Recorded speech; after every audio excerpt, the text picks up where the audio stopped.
அமெரிக்க அதிபர் Donald Trump ஒரு அறிக்கையை இன்றைக்கு வெளியிட்டிருக்கிறார். அதில் அவர் என்ன சொல்றாருன்னா, ஈரான் ரொம்ப லேட் ஆகிராம உடனடியாக சமாதான பேச்சுக்களுக்கு வர வேண்டும் என்று அழைப்பு விடுத்திருக்கிறார்.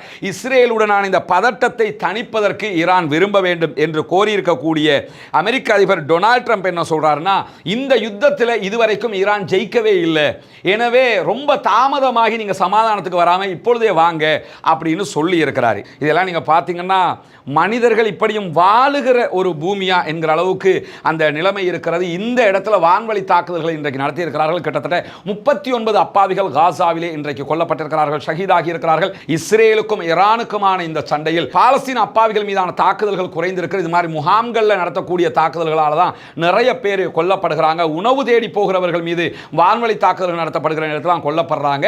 அது இல்லாமல் நேரடி ஓருக்கான ராணுவம் தரைப்படை மீள அழைக்கப்படுவது என்பது இஸ்ரேலுடைய படுதோல்வியையும் ஈரானிடத்தில் வாங்கி கட்டுகிற தன்மையும் மிக தெளிவாக நமக்கு காட்டுகிறார். அதே நேரத்தில் அணு ஆயுத பரவல் தடை ஒப்பந்தத்திலிருந்து தாங்கள் விலகப் போவதாக இன்றைக்கு உடனடியாக முடிவெடுக்க வேண்டும் என்று பாராளுமன்றத்தில் கோரிக்கை விடுக்கப்பட்டிருக்கிறது.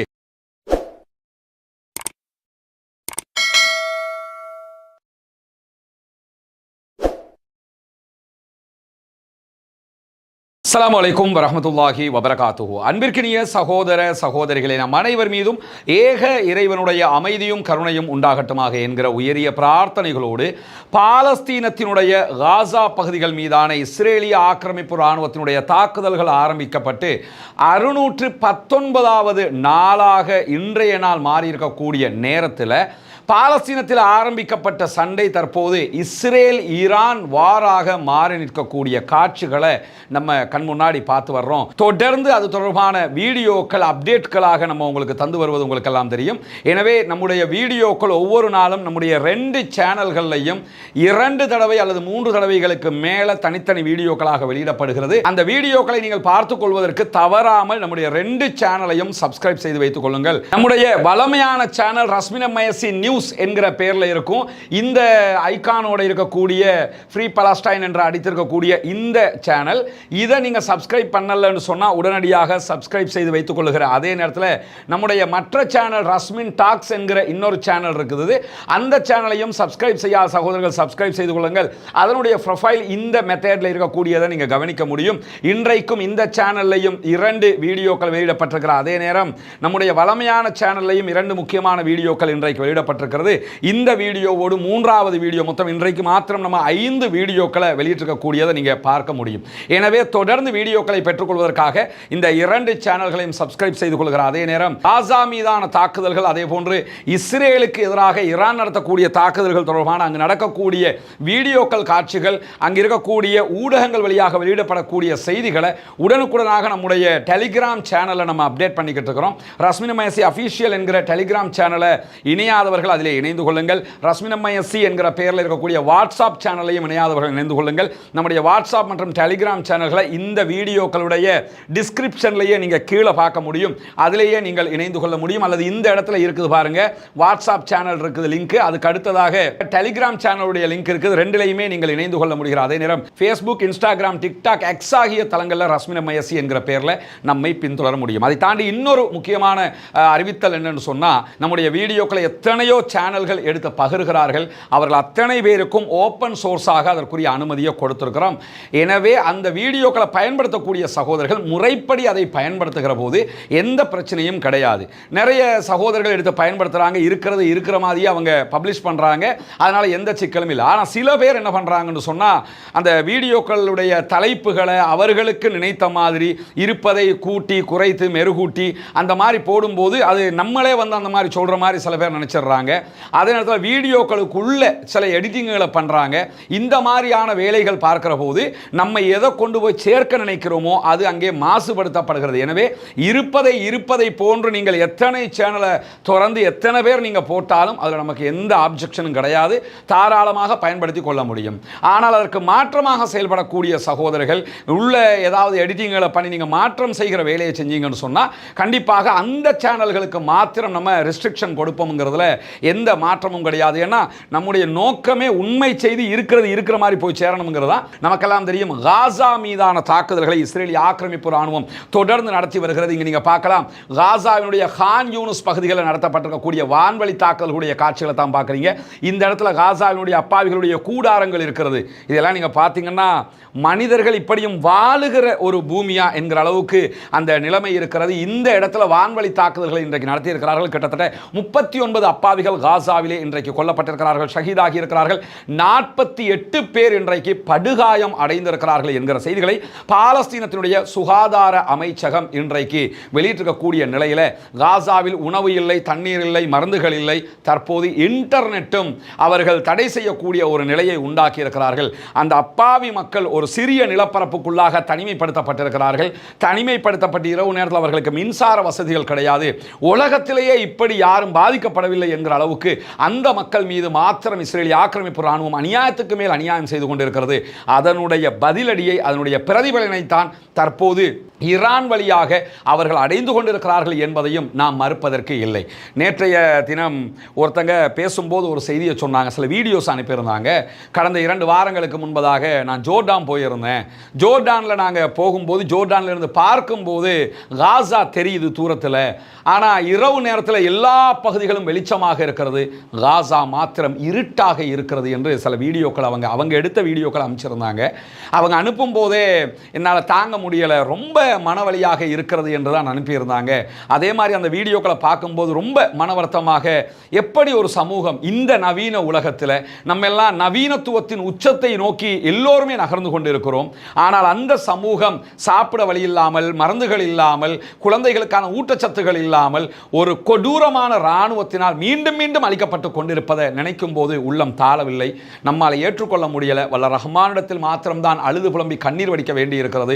ஒவ்வொரு தொழுகைகளிலும், சுஜூதுடைய நேரத்திலும், அத்தஹியாத்தினுடைய நேரத்திலும் நாம் அல்லாஹ்விடத்திலே பிரார்த்திக்க முடியும். நபிகள் நாயகம் ஸல்லல்லாஹு அலைஹி வஸல்லம் அவர்கள் அதற்கு பூரண அனுமதியை நமக்கு தந்திருக்கிறார்கள். எனவே அத்தஹியாத்தினுடைய நிலையிலே அல்லாஹ்விடத்திலே பாலஸ்தீன அப்பாவிகளுக்காக பிரார்த்தனை செய்யுங்கள். சுஜூதுல அது அல்லாஹ்வுக்கு ரொம்ப நெருக்கமான இடமாக இருக்கிறது. எனவே பாலஸ்தீன அப்பாவிகளுக்காக அந்த நேரத்திலும் பிரார்த்தனை செய்யுங்கள் என்கிற உயரிய கோரிக்கைகளோடு இன்றைய நாளில் ஒரு முக்கியமான செய்தி வெளியாகி இருக்கிறது. இஸ்ரேலுடைய 98வது படைப்பிரிவு காசாவை விட்டு வெளியேற்றப்பட்டிருக்கிறது. காரணம் என்னன்னா, இப்ப இதை விட பெரிய சண்டை போய்கிட்டு இருக்குது. இஸ்ரேலிய படைகள் ஈரானை எதிர்கொள்ள வேண்டிய நிர்பந்தம் உண்டாகி இருக்கிறது. சின்னொரு விஷயம் நினைச்சாங்க. ஏன்னா ஈரான் உலகத்துக்கு எப்படி இருந்ததுன்னா, இவங்களுக்கு நாகரிகம் இல்லை, இவங்களுக்கு உலகத்துக்கு சம்பந்தம் இல்லை, இவங்க மேல பொருளாதார தடை விதிக்கப்பட்டிருக்குது, எனவே அவங்க கிட்ட ஒண்ணுமே இருக்காது, நம்ம போனா தட்டி தூக்கிட்டு வந்துகிட்டே இருக்கலாம், பழைய ஏதாவது கத்தி பொருள் இந்த மாதிரி ஏதாவது ஆயுதங்களை வச்சுக்கிட்டு இருப்பாங்க, இந்த மாதிரி நினைச்சுக்கிட்டு தான் அட்டாக் பண்ணாங்க. ஆனா இப்ப வாங்கி கட்டுவ அவர்களுடைய அயன்டோமே வெடிச்சு சிதறுகிற அளவுக்கு நிலைமை மாறிடுச்சு. எந்த ஒன்னாலையும் தடுக்க முடியாத அளவுக்கு அடிக்கு மேல் அடி வாங்கி கொண்டிருக்கிறார்கள். எனவேதான் இப்பொழுது ஈரானை எதிர்கொள்வதற்காக 98வது படைப்பிரிவு உடனடியாக மீளப்பெறப்பட்டிருக்கிறது. ஆயிரக்கணக்கான இராணுவத்தைச் சேர்ந்தவர்கள் அதிலே மீளப்பெறப்பட்டிருப்பதாக இஸ்ரேல் உத்தியோகபூர்வமாக அறிவித்திருக்கிறது. வல்ல ரஹ்மான் இப்படியும் பாலஸ்தீன மக்களுக்கு நிம்மதியை கொடுக்க வேண்டும். இஸ்ரேலுக்கும் ஈரானுக்குமான இந்த சண்டையில் பாலஸ்தீன அப்பாவிகள் மீதான தாக்குதல்கள் குறைந்திருக்கிறது. இது மாதிரி முகாம்களில் நடத்தக்கூடிய தாக்குதல்களால் தான் நிறைய பேர் கொல்லப்படுகிறாங்க. உணவு தேடி போகிறவர்கள் மீது வான்வழி தாக்குதல்கள் நடத்தப்படுகிற நேரத்தில் கொல்லப்படுறாங்க. அது இல்லாமல் நேரடி ஓருக்கான இராணுவம் தரைப்படை மீள அழைக்கப்படுவது என்பது இஸ்ரேலுடைய படுதோல்வியையும் ஈரானிடத்தில் வாங்கி கட்டுகிற தன்மையும் மிக தெளிவாக நமக்கு காட்டுகிறார். அதே நேரத்தில் தெற்கு மற்றும் வடக்கு பகுதிகள், சவுத் என்று நார்த் காசா பகுதிகளில் இஸ்ரேலிய ஆக்கிரமிப்பு படைகளுக்கு எதிராக பாலஸ்தீன விடுதலை இராணுவம் இன்றைக்கு தாக்குதல்களை நடத்தி இருக்கிறது, உயிரிழப்புகளையும் ஏற்படுத்தி இருக்கிறது என்கிற செய்திகளை நம்ம பார்க்க முடிகிறது. இஸ்ரேலிய ஆக்கிரமிப்பு இராணுவத்துடைய மெர்காவா டேங்க் மேல பாலஸ்தீன விடுதலை இராணுவம் இன்றைக்கு நடத்தி இருக்கக்கூடிய தாக்குதலை தான் நீங்க பார்க்குறீங்க. மெர்காவா டேங்க் ஒன்று மொத்தமாக அழிக்கப்படுகிற காட்சிகளை அவர்கள் இன்றைக்கு வெளியிட்டிருக்கிறார்கள். ஒரு மெர்காவா டேங்க்ல மினிமம் 5 பேராவது இருப்பாங்க. இந்த டேங்க் முழுவதுமாக அழிக்கப்படுகிறது. எனவே 5 பேர் இன்றைக்கு அந்த இடத்துல கொல்லப்பட்டிருப்பார்கள் என்பதை நம்ம புரிந்து கொள்கிற அதே நேரத்தில் கான் யூனிஸுக்கு கிழக்கு பகுதியில் இருக்கக்கூடிய அபாசன் அல் கபீரா என்கிற பகுதிகளில் இஸ்ரேலிய ஆக்கிரமிப்பு இராணுவத்தினுடைய D9 வகையான புல்டோசர்களுக்கு ஏற்கனவே பொருத்தி வைக்கப்பட்ட குண்டுகளை வெடிக்க செய்ததில் புல்டோசர் இன்றைக்கு மொத்தமாக அழிக்கப்பட்டிருக்கிறது என்பதையும், அதே போன்று மேலும் ஒரு இடத்துல இன்னும் ஒரு மெர்காவா டேங்கையும் நாங்கள் அழித்திருக்கிறோம் கான் யூனிஸினுடைய பகுதிகளில் என்று சொல்லி பாலஸ்தீன விடுதலை இராணுவம் இன்றைக்கு செய்திகளை வெளியிட்டிருக்கிறது. எனவே பாலஸ்தீன விடுதலை இராணுவமும் அவர்களுடைய பங்குக்கு இந்த யுத்தத்துக்கு மத்தியில் மத்தியில் இஸ்ரேலிய ஆக்கிரமிப்பு ராணுவத்தை துவம்சம் செய்கிற வேலைகளில் ஈடுபட்டு வருகிறார்கள். அல்லாஹு தஆலா அவர்களுக்கு வெற்றியை கொடுக்க வேண்டும், பாலஸ்தீனத்திற்கு சுதந்திரத்தை கொடுக்க வேண்டும், சுதந்திரத்தை நோக்கி அவர்களுடைய பயணம் வெற்றி பெற வேண்டும் என்கிற கோரிக்கைகளை அல்லாஹ்விடத்திலே நாம் முன்வைக்க கடமைப்பட்டிருக்கிற அதே நேரம் நமக்கெல்லாம் தெரியும் பாலஸ்தீனத்திற்கு ஆதரவாக கிரேட்டா தன்பர்க் அவர்களுடைய தலைமையில் ரீமா அவர்களும் இணைந்து கொண்டு ஒரு 12 பேர் கொண்ட குழு கப்பலில் பயணித்து காசாவுக்கு நுழைவதற்காக முயற்சித்தார்கள். அந்த அத்தனை பேரும் கைது செய்யப்பட்ட ஃப்ளோட்டிலா கூட்டணியினுடைய கப்பலில் தான் அவங்க வந்திருந்தாங்க. கைது செய்யப்பட்டதில் கிரேட்டா தன்பர்க் அடுத்த நாளே அவருடைய நாட்டுக்கு ஸ்வீடனுக்கு விமானம் மூலமாக அனுப்பி வைக்கப்பட்டாங்க. அவரோடு சேர்த்து இன்னும் 4 பேர் அனுப்பி வைக்கப்பட்டிருந்தார்கள். அதற்கு பிறகு சில பேர் விமானம் மூலமாக அனுப்பி வைக்கப்பட்ட நேரத்தில் பாராளுமன்ற உறுப்பினராக யூரோப் பாராளுமன்ற உறுப்பினராக இருக்கக்கூடிய ரீமா ஹசன் அவங்க நான் போக முடியாது, கையெழுத்திட முடியாது, என்னை காசாவுக்குள் அனுப்புங்கள் என்று அடம்பிடித்துக் கொண்டிருந்த நிலையில் அவங்களுக்கு எதிராக இஸ்ரேலிய நீதிமன்றத்தில் வழக்கு தொடுக்கப்பட்டு வழக்கினூடாக நீதிமன்றம் அவரை பலவந்தமாக வெளியேற்றுமாறு பணித்திருக்கிறது. எனவே அவர் இன்றைக்கு வெளியேற்றம் செய்யப்பட்டிருக்கிறார். அவரோடு சேர்த்து 3 பேர் வெளியேற்றப்பட்டிருக்கிறார்கள் என்கிற செய்திகளும் இன்றைக்கு வெளியாகி இருக்கிற அதே நேரத்தில் நமக்கு தெரியும் கிரேட்டா தன்பர்க்கை போலவே நாங்களும் காசாவுக்குள் நுழைகிறோம் என்று 7000 பேரை கொண்ட ஒரு மக்கள் பேரணி துனிசியாவில் இருந்து கிளம்பினாங்க. கிளம்பி அவங்க லிபியா வழியாக ஈஜிப்டுக்குள்ள நுழைவதற்காக வந்தார்கள். துனிசியாவிலிருந்து லிபியாவுக்கு வந்துட்டாங்க. லிபியாவுடைய தலைநகர் ட்ரிபோலிக்கு போனாங்க. ட்ரிபோலி வழியாக எல்லாமே அதாவது கடற்கரையோர பயணங்கள், தரைவழி பயணமாக இருந்தது. ட்ரிபோலி வழியாக லிபியா எல்லையினூடாக ஈஜிப்டுக்குள்ள நுழைய வந்தவர்களுக்கு ஈஜிப்ட் இறுதி வரைக்கும் உள்ளே நுழைவதற்கான அனுமதியை கொடுக்கவில்லை. எனவே ஆயிரக்கணக்கான மக்கள் இன்றைக்கு அந்த இடத்திலிருந்து மீண்டும் திரும்பி டியூனிசியாவுக்கு போவதாக அறிவித்திருக்கிறார்கள். ஏன்னா ஈஜிப்டுக்குள்ள உள்ள வந்தா தான் அவங்க ரஃபா பார்டர் வரைக்கும் வர முடியும். ஈஜிப்ட் அதற்கு அனுமதி கொடுக்கவில்லை. ஏன்னா நிறைய சகோதரர்கள் இதனுடைய அப்டேட் கேட்டுக்கிட்டு இருந்தீங்க. இதனுடைய அப்டேட் தான் அத்தனை பேரும் மீண்டும் திரும்பி செல்கிறார்கள். அவர்கள் அடுத்து என்ன முடிவெடுக்க போகிறார்கள் என்பதை பொறுத்து தான் அடுத்தடுத்த கட்டங்கள் நகர இருக்கும் என்பதையும் நாம் புரிந்து கொள்கிற அதே நேரத்தில் இன்றைய நாள் மிகவும் முக்கியமான நாளாக மாறி இருக்கிறது. காரணம் என்னன்னா இப்போ நம்ம இந்த வீடியோவை ரெக்கார்ட் பண்ணுகிற நேரத்தில் ஈரான் இஸ்ரேலுக்கு எதிரான தாக்குதல்களை பலமாக ஆரம்பித்திருக்கிறது என்பதை நாம் புரிந்து கொள்ள வேண்டும். அந்த செய்திகளுக்கு போறதுக்கு முன்பதாக அமெரிக்க அதிபர் டொனால்ட் ட்ரம்ப் ஒரு அறிக்கையை இன்றைக்கு வெளியிட்டிருக்கிறார். அதில் அவர் என்ன சொல்றாருன்னா ஈரான் ரொம்ப லேட் ஆகிராம உடனடியாக சமாதான பேச்சுக்களுக்கு வர வேண்டும் என்று அழைப்பு விடுத்திருக்கிறார். இஸ்ரேலுடனான இந்த பதட்டத்தை தணிப்பதற்கு ஈரான் விரும்ப வேண்டும் என்று கோரியிருக்கக்கூடிய அமெரிக்க அதிபர் டொனால்ட் ட்ரம்ப் என்ன சொல்றாருன்னா இந்த யுத்தத்தில் இதுவரைக்கும் ஈரான் ஜெயிக்கவே இல்லை, எனவே ரொம்ப தாமதமாகி நீங்க சமாதானத்துக்கு வராம இப்பொழுதே வாங்க அப்படின்னு சொல்லி இருக்கிறார். இதில் என்ன கவனிக்கணும்னா காமெடி என்னன்னு கேட்டா அமெரிக்க அதிபர் இப்படி சொல்லிக் கொண்டிருக்கிற போது அமெரிக்காவினுடைய USS நிமிட்ஸ் என்கிற விமானம் தாங்கி ராணுவ கப்பல் தற்போது மத்திய கிழக்கை நோக்கி வந்து கொண்டிருக்கிறது. இந்த கப்பல் சரியா இருந்தால் இந்த மாதம் 23ஆம் தேதி வியட்நாம் கடற்பரப்புக்கு போயிருக்கணும். வியட்நாமுக்கு போனவங்க போகிற வழியிலேயே வியட்நாம் பயணத்தை ரத்து செய்துட்டு இப்போ என்ன பண்றாங்கன்னா மத்திய கிழக்கை நோக்கி வந்து கொண்டிருக்கிறார்கள் என்கிற செய்திகள் வெளியாகி கொண்டிருக்கிறது. இன்றைக்கு வெளியாகி இருக்கக்கூடிய தகவல் பிரகாரம் சற்று 1 மணி நேரத்துக்கு முன்பதாக குறித்த கப்பல் மலாக்கா ஜலசந்தி வழியாக இந்திய பெருங்கடலை நோக்கி வந்து கொண்டிருக்கிறது என்கிற செய்திகள் வெளியாகி இருக்கிறது. இஸ்ரேலிடத்தில் ஈரான் தான் தோத்துக்கிட்டு இருக்கான்ல, அப்ப இஸ்ரேலே அடிச்சு முடிச்சிருவானா இல்லையா ஈரான் ஆல்ரெடி தோத்துட்டாங்கன்னு சொல்லி டொனால்ட் ட்ரம்ப் சொல்றாரா இருந்தா எதுக்குடா இந்த கப்பல் அனுப்புறிய என்ற கேள்வி வருதா இல்லையா? எனவே இந்த கப்பல் அனுப்புறது எதுக்குன்னு சொன்னா தற்போது ஈரான் மீது நடத்தப்படக்கூடிய தாக்குதல்களை தடுப்பதற்காக. ஏன்னா இஸ்ரேலிடத்தில் இந்த பாலிஸ்டிக்கை தடுக்கிற வாய்ப்பு கிடையாதுங்கிறதுனால உடனே அவங்களோட ஆட்களை அனுப்பி கப்பல் ஊடாக பாலிஸ்டிக் ஏவுகணைகளை தடுக்கிற வேலையை பார்க்கறாங்க. எத்தனை தான் அவங்களும் தடுப்பாங்க.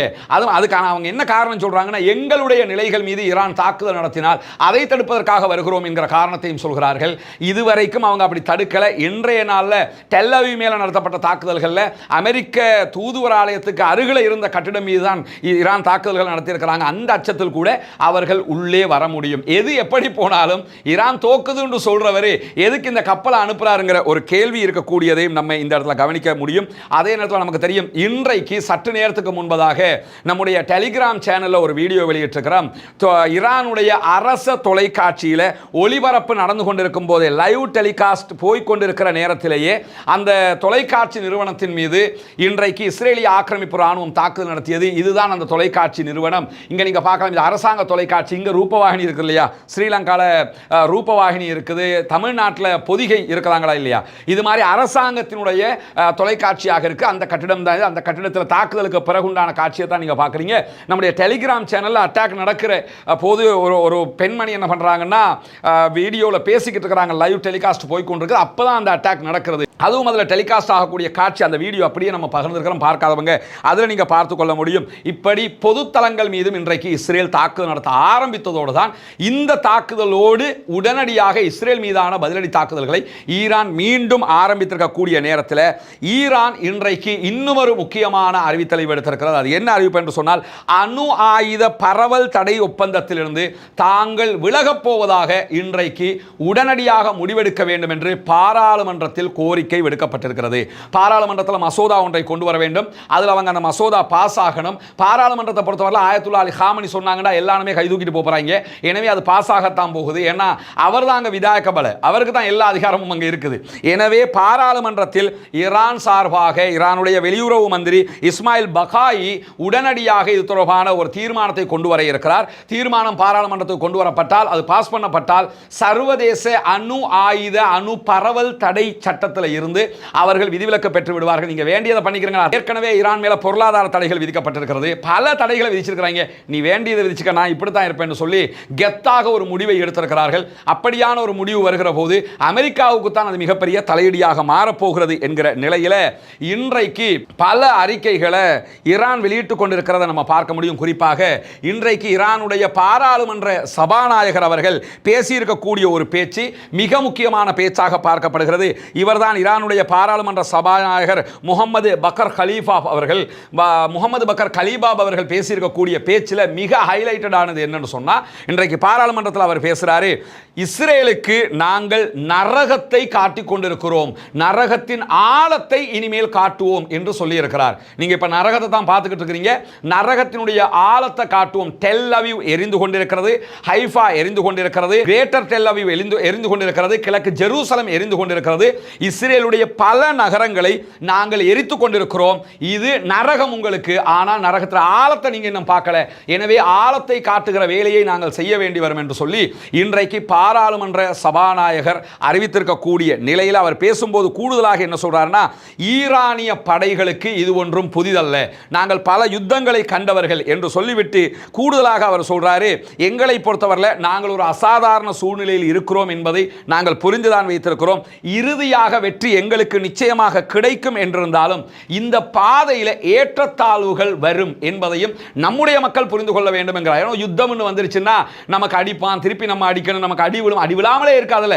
அதனால தான் அவர் சொல்றாரு, ஏற்றத்தாழ்வு வரும், அதை நீங்கள் புரிந்து கொள்ளுங்கள் என்று சொல்லிவிட்டு, பல்வேறு இனங்கள், பல்வேறு கொள்கைகள், பல்வேறு கோட்பாடுகள் கொண்ட ஈரான் இப்பொழுது ஒற்றுமையாக நிற்கிறது.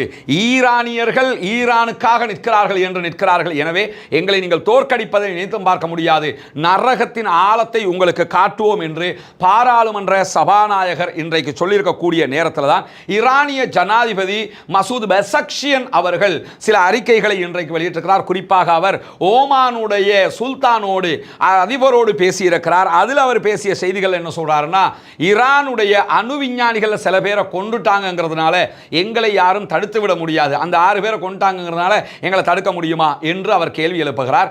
அந்த ஈரானுடைய அணு விஞ்ஞானிகளும் அதே போன்ற ஈரானுடைய தளபதிகளும் எப்படி கொல்லப்பட்டார்கள் என்பது தொடர்பாக ரஸ்மின் டாக்ஸ் என்கிற நம்முடைய மற்ற யூடியூப் சேனல்ல இன்னைக்கு தனியான ஒரு வீடியோ வெளியிட்டிருக்கிறோம். பார்க்கா சகோதரர்கள் அதை பார்த்துக் கொள்ளுங்கள். அதிலே உங்களுக்கு தெரியும் எப்படி அந்த தாக்குதல் நடத்தப்பட்டது இஸ்ரேல் சார்பாக என்று சொல்லி. அந்த நிலையில தான் இன்றைக்கு ஈரானுடைய ஜனாதிபதி மசூத் பெசக்ஷியன் பேசுகிற போது எங்களை யாராலும் தடுக்க முடியாது என்கிற செய்திகளை சொல்லியிருப்பது மட்டுமல்லாமல், அமெரிக்கா காட்டுமிராண்டித்தனமான இஸ்ரேலிய ஆட்சிக்கு உதவுவதை நிறுத்தவில்லை என்று சொன்னால் ஈரான் இன்னும் வேதனையான நடவடிக்கைகளை கண்டிப்பாக எடுக்கும் என்கிற செய்தியையும் இன்றைக்கு அவர் சொல்லியிருக்கிறார். நாங்கள் அமெரிக்காவுக்கு பயப்படுறாக்கள் கிடையாது, நாங்கள் யாருக்குமே பயப்படலை. எனவே அமெரிக்கா இஸ்ரேலுக்கு உதவுறதை நிறுத்தணும், இல்லைன்னு சொன்னால் நாங்கள் ஈரான், இல்லைன்னு சொன்னால் நாங்கள் இஸ்ரேல் வேதனைப்படுகிற அளவுக்கு மிக கடுமையான தாக்குதல்களை நடத்துவோம் என்று சொல்லி இருக்கிற அதே நேரம் இன்றைக்கு ஈரானுடைய புரட்சிகர, இன்றைக்கு ஈரானுடைய IRGC படைப்பிரிவினுடைய தளபதி மிக முக்கியமான முக்கியமான ஒரு அறிவிப்பை விடுத்திருக்கிறார். அதில் அவர் என்ன சொல்றாருன்னா, நாங்கள் ஒரு நீண்ட நெடிய விரிவான யுத்தத்திற்கு தயாராக இருக்கிறோம். எல்லா சூழ்நிலைகளுக்கும் நாங்கள் எங்களை மாற்றிக்கொண்டு விட்டோம். இனி யுத்தம் தான் என்று சொல்லி மனதளவிலேயே அவங்க ரெடி ஆயிட்டாங்க. எல்லாத்துக்குமே தயாராயிட்டோம் என்று சொல்லிட்டு எங்களுடைய மிக முக்கியமான ராணுவ திறன்களை இனிமேல் தான் இஸ்ரேல் பார்க்க போகிறது என்கிற எச்சரிக்கையை விடுத்திருக்கிறார். அதே நேரத்தில் ஈரானுடைய ஆயுதப்படைகள் கூட்டுப்படைகள் மொத்தமாக ஒரு அறிக்கை இன்றைக்கு வெளியிட்டிருக்கிறாங்க. அதுதான் இன்றைக்கு எல்லா மீடியாவிலையும் மிக முக்கியமான அறிக்கையாக இருக்கிறது. அந்த அறிக்கையை இன்றைக்கு இவர் தான் வெளியிட்டவர். என்ன அந்த அறிக்கையில் அடங்கி இருக்கிறது என்று சொன்னால், இஸ்ரேல் என்பது ஆக்கிரமிக்கப்பட்ட பாலஸ்தீனம் என்கிற நாட்டை தானே ஆக்கிரமிச்சு இஸ்ரேலை உருவாக்கினாங்க. அந்த ஆக்கிரமிக்கப்பட்ட பாலஸ்தீனத்தினுடைய தலைநகராக டெல் அவீவ் இருக்கிறது. டெல் அவீவும் பாலஸ்தீன நகரமாக இருக்கிறது. எனவே நாங்கள் அடுத்தடுத்த தாக்குதல்களை உக்கிரமாக நடத்த இருக்கிறோம். டெல் அவீவில் பல இடங்கள் தீப்பற்றி எரிந்து கொண்டிருக்கிறது. எங்களுடைய தாக்குதல்களால் எங்களை உங்களால் நிறுத்த முடியாது என்று சொல்லுகிற ஈரானுடைய கூட்டுப்படை முக்கியமாக என்ன அறிவித்தல் விடுத்தாங்கன்னா, உடனடியாக இஸ்ரேலியர்கள் இஸ்ரேல் தலைநகர் டெல் அவீவை விட்டு வெளியேறி விடுங்கள். ஏன்னா நாங்கள் டெல் அவீவை தீ வச்சு எரிக்கிற அளவுக்கு தாக்குதல் நடத்த போறோம். உடனடியாக அங்கிருந்து வெளியே போயிருங்க. உங்களுக்கு ஏதாவது ஆபத்துக்கள் வந்தால் அதற்கு நாங்கள் பொறுப்பு என்று சொல்லிவிடக் கூடாது. முன்கூட்டியே நாங்கள் அறிவித்து விட்டோம் என்கிறார்கள். உடனடியாக வெளியே போயிருங்க. டெல் அவீவ் விட்டு அத்தனை பேரும் போயிடும். டெல் அவீவை நாங்கள் அழிக்க போறோம் அப்படின்னு சொல்லி அறிவிச்சிருக்கிறாங்க. பொறுத்திருந்து தான் பார்க்க வேண்டும் என்ன நடக்கப் போகிறது என்பது. ஏண்டா தொட்டம் என்று யோசிக்கிற அளவுக்கு இன்றைக்கு இஸ்ரேலுக்கு சரமாரியான பதிலடி கொடுக்கப்படுகிறது.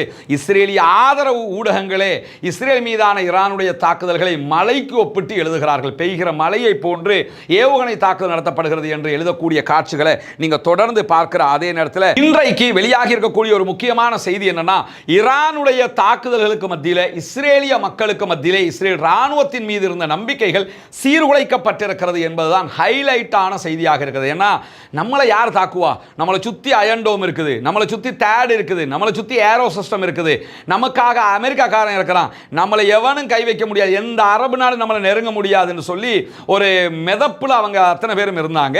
ஆனா இப்ப இஸ்ரேல்காரனை ஈரான்காரன் வந்து வச்சு செஞ்சுக்கிட்டு இருக்கிறான். அதை பார்த்து தற்போதைய இஸ்ரேலிய மக்களுடைய நிலை எப்படி இருக்குதுன்னு கேட்டா, இல்ல நம்மளை அடிக்கிற பலம் ஈரான்காரனுக்கே இருக்குது, நம்ம என்னமோன்னு நம்ம நினைச்சிட்டோம், வச்சு நம்மளை செஞ்சுக்கிட்டு இருக்கிறாங்க என்கிற அளவுக்கு அவர்களுடைய நிலைமை மாறி இருப்பதாக சொல்லப்படுவதற்கான காரணம் என்னன்னு சொன்னா, அவர்கள் மிகவும் நம்பிய இந்த அயன் டோம் சிஸ்டங்கள் எல்லாம் ஹெர்மெடிக் சிஸ்டம்ங்கிற அளவுக்கு அவங்க நினைச்சிருந்தாங்க.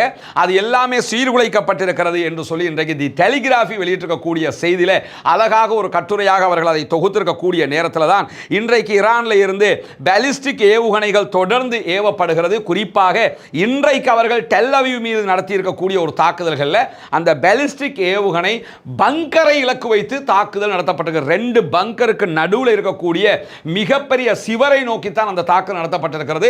அந்த சிவர் சுக்குநூறாக உடைக்கப்பட்டதில் இருந்து இன்றைக்கு இஸ்ரேலுக்குள்ள கருத்து பரிமாற்றம் என்ன நடக்குதுன்னு சொன்னா, ஒரு பங்கருக்குள்ள பாதுகாப்புன்னு நம்ம போய் ஒழிக்கிறோம், அந்த பங்கரையே அவர்களுடைய ஏவுகணைகளால் அடிக்க முடியும் என்று ஆயிடுச்சுன்னா நம்ம எங்க தான் பாதுகாப்பை தேடி ஓடுறதுங்கிற நிலை உருவாகி இருக்குது.